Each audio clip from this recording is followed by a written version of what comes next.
শুভ ৰাতিপুৱা মোৰ মৰমৰ ভাই ভণ্টিসকল আৰু মোৰ মৰমৰ ছাত্ৰ-ছাত্ৰীসকল। আজি মই লৈ আহিছোঁ তোমালোকৰ মাজত ক্লাছ 12ৰ দ্বাদশ শ্ৰেণীৰ চেপ্টাৰ নম্বৰ 2ৰ মগনিয়াৰ পাঠটো। আৰু সেই পাঠটোত পৰীক্ষাত আহিবলগীয়া most important question আৰু answer আলোচনা কৰা হ'ব।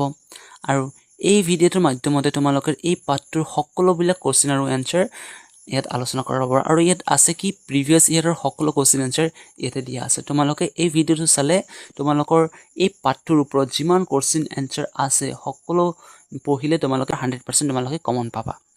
কোনো question আহিলে এই চেপ্টাৰৰ পৰা তোমালোকে কমন পাৰিবা। ওকে, সো পলম নকৰি ভিডিঅ'টো আৰম্ভ কৰি দিওঁ।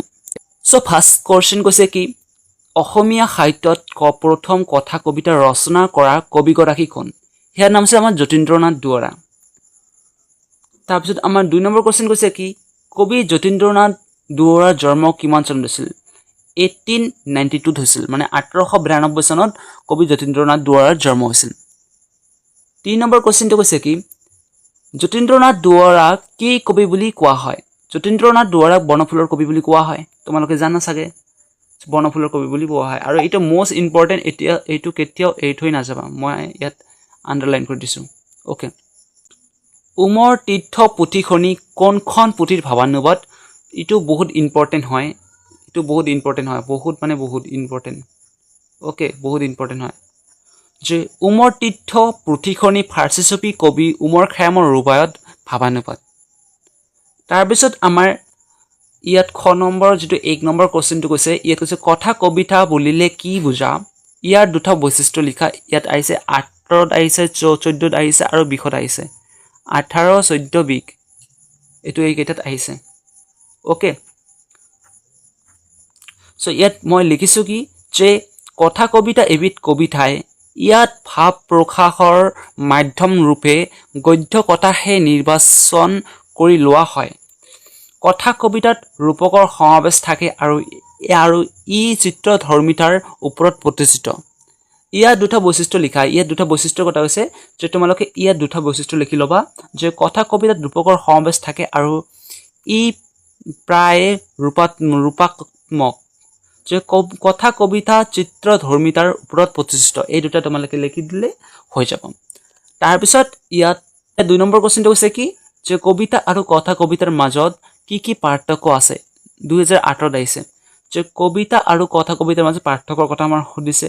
ইয়াত তোমালোকে এই কেইটা লিখি ল'বা, ক নম্বৰ, খ নম্বৰ, গ নম্বৰ লিখি ল'বা। এইকেইটা লিখিলা, তাৰপিছত এইটো লিখি ল'বা, খ নম্বৰটো লিখিলা। ওকে, তোমালোকে ভিডিঅ'টো ৰখাই লিখি ল'বা। তাৰপিছত আমাৰ 3 নম্বৰ কোৱেশ্চনটো কৈছে কি এই 3 নম্বৰ কোৱেশ্চনটো কৈছে কি যে উমৰ খায়াম কোন? তেওঁ ৰচনা কৰা পুথিখনৰ নাম কি? কিমান আহিছে? আমাৰ 15ত আহিছে। যে এইটো বহুত ইম্পৰ্টেণ্ট হয়, মই আণ্ডাৰলাইন কৰি দিছোঁ। ওকে, এনেকুৱা প্ৰব্লেম আণ্ডাৰলাইন কৰি দিছোঁ, তোমালোকে এইটো পঢ়িবা যে উমৰ খায়াম ফাৰ্চী ছবি কবি, তেওঁ ৰচনা কৰা পুথিখন হ'ল ৰূপায়ত। ওকে, তাৰপিছত আমাৰ 4 নম্বৰ কোৱেশ্চনটো কৈছে যে মগনিয়াৰ জনে কবিৰ পৰা কি দান পোৱাৰ কথা কৈছে? যে মগনিয়াৰ জনে কবিৰ পৰা কি দান পোৱাৰ কথা কৈছে? ইয়াত লিখি দিয়া আছে, তোমালোকে এইটো লিখি ল'ব পাৰা। তোমালোকে এইটো লিখিবা, এইটো বহুত ইম্পৰ্টেণ্ট হয়। 3 নম্বৰ বা 4 নম্বৰ কাৰণে, 4, 5 নম্বৰ কাৰণে আহি যায়। ওকে, লিখি ল'বা। সো আমাৰ এই কোৱেশ্চনটো 5 নম্বৰ কোৱেশ্চনটো বহুত ইম্পৰ্টেণ্ট। এইটোতো কেতিয়াও এৰি থৈ নাযাবা। এইটো এৰি থ'লে গ'লে মানে তোমাৰ পৰীক্ষাত কমন নোপোৱা, এইটো আহিবই, এৰি থৈ নাযাবা। যে ককাই মোৰ ওচৰত খং নকৰিবা, মোৰ হাতত একোৱেই নাই। কোনে কি প্ৰসংগত এই উক্তি কৰিছিল? যে এই কথাষাৰ কবিয়ে মগনিয়াৰজনক কৈছিল। এদিনাখন কবিয়ে বাটেৰে গৈ থাকোঁতে ডাঁত ছাল ওলোৱা এজন বুঢ়া বেমাৰী মগনিয়া আহি কবিৰ ওচৰত হাত পাতি থিয় হ'লেহি। মানে কবিয়ে এদিন বাটেৰে, মানে ৰাস্তা দি খোজকাঢ়ি আছে। এই খোজকাঢ়ি যোৱাৰ সময়ত এজন বুঢ়া মগনীয়া তেওঁৰ গাৰ যিটো তেওঁৰ শৰীৰৰ অৱস্থা কেনেকুৱা আছিল ডাৰ্ট ছাল ওলোৱা আছে তাৰমানে ডাৰ্ট ছাল ওলোৱা আছে তেওঁৰ শৰীৰৰ আৰু ফাটা চিঙা কাপৰ যিটো আছে সেইটো পিণ্ডনত আছিল নিজৰ পিণ্ডনত আছিল মগনীয়াজনৰ আৰু তেওঁ কি কৰিছিল সেই কবিৰ ওচৰত থিয় হৈ কবিৰ পৰা সহায় বিচাৰি আছিল আৰু মগনীয়াজনৰ দেখিবলৈ কেনেকুৱা আছিল তেওঁৰ হেঠা ওঠ আছিল ৰঙা চকু আছিল গাত ফটা কাপৰ এতিয়াই গ'লো তাৰপিছত এইটো যে শৰীৰ আছে সেইটো পৰিষ্কাৰ নাছিল যেতিয়া কবিৰ পৰা যেতিয়া মগনীয়া এজনে কবিৰ ওচৰত থিয় হৈ সহায় বিচাৰি আছে তেতিয়া কবিয়ে নিজৰ যিটো বেগ আছে সেই বেগটোৰ হাত সোমাই দেখিলে তাৰ সেই বেগটোত এটা ৰুমাল পৰ্যন্ত নাছিল কবিৰ হাতত একো নাছিল তেতিয়া কবিয়ে তেওঁৰ লাজুকীয়া হৈ সেই মগনীয়াজনক ক'লে যে ককাই মোৰ ওপৰত খং নকৰিব মোৰ হাতত আপোনাক দিবলৈ একোৱেই বস্তু নাই সেই কথাটো ইয়াত কৈছে যে কোনে কৈছে কবিয়ে কাক কৈছে মগনীয়াজনক কৈছিল এই কথাটো ইয়াত লিখি দিয়া আছে তোমালোকে এইটো লিখি ল'বা ওকে স্যাৰ তাৰপিছত আমাৰ ইয়াত দীঘলীয়া কোৱেশ্চনত কৈছে যে মগনীয়াৰ শীৰ্ষিক কথা কবিতাটিৰ কৈছে সাৰাংশ লিখা বিষয় আহিছে দুইজন বিষয় এইটো তোমালোকে লিখি ল'বা ওকে যদি মই ক'বলৈ যাওঁ ভিডিঅ'টো বহুত লং হ'ব সেইবাবে মই তোমালোকক খালি মই কোৱেশ্চনটো কৈছোঁ তোমালোকে এনচাৰটো ইয়াত দেখি লিখি ল'বা ভিডিঅ'টো ৰখাই লিখি ল'বা ওকে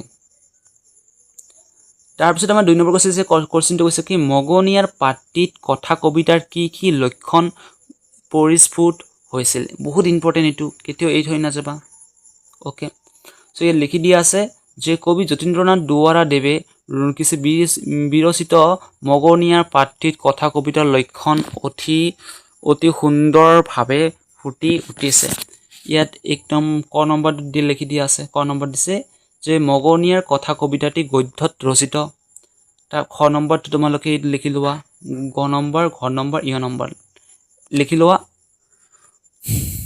লিখিলা এতিয়া আমি 3 নম্বৰ কোৱেশ্চনলৈ গুচি যাম যে কবি যতীন্দ্ৰনাথ দুৱৰাৰ সাহিত্য কৃতিৰ এটি চমু পৰিচয় লিখা বহুত ইম্পৰ্টেণ্ট তোমালোকে এইবিলাক এই থৈ নাযাবা তোমালোকে এইটো লিখি লোৱা কাজত দিব বহুত কাজত দিব ওকে লিখিলা এতিয়া 4 নম্বৰ কোৱেশ্চনটো একেদৰে তোমালোকে ভিডিঅ'টো ৰখাই লিখি লোৱা যে মগনীয়াৰ পাটি কৰ পৰা সংগ্ৰহ কৰা হৈছে পাটিৰ মূল ভাৱটি তোমাৰ ভাষাত লিখা বহুত ইম্পৰ্টেণ্ট ভিডিঅ'টো ৰখাই লিখি লোৱা